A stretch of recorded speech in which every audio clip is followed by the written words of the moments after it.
Également, des convois de la liberté contre les mesures sanitaires venus de toute la France font route depuis hier vers Bruxelles.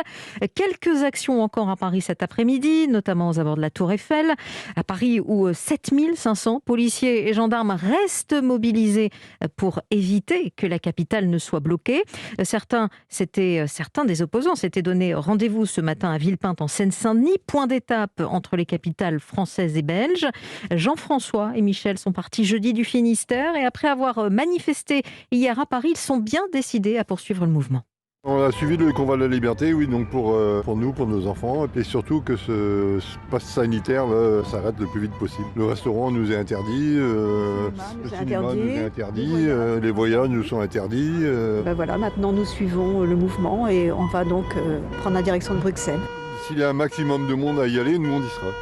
Certains opposants aux mesures sanitaires commencent déjà à arriver en Belgique et se rapprochent de Bruxelles.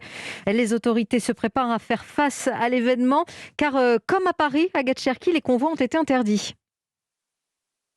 Oui, les autorités bruxelloises ont interdit toute manifestation avec des véhicules, et ce, au moins jusqu'à mardi. Seul un rassemblement statique des manifestants sera toléré sur le parking du parc des expositions de la ville, donc plutôt en périphérie de Bruxelles.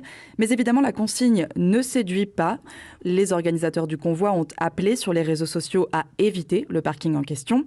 Et les conducteurs qui convergeront depuis la France, mais aussi les Pays-Bas et l'Allemagne, comptent donc bien se rassembler dans la ville demain, ou, à défaut, bloquer les différentes entrées de Bruxelles au moyen d'une opération escargot. Ce sont en tout cas les hypothèses qui sont relayées pour l'heure par la presse belge. Encore beaucoup de flou donc à ce stade. À Bruxelles, on se prépare, mais sans savoir vraiment à quoi.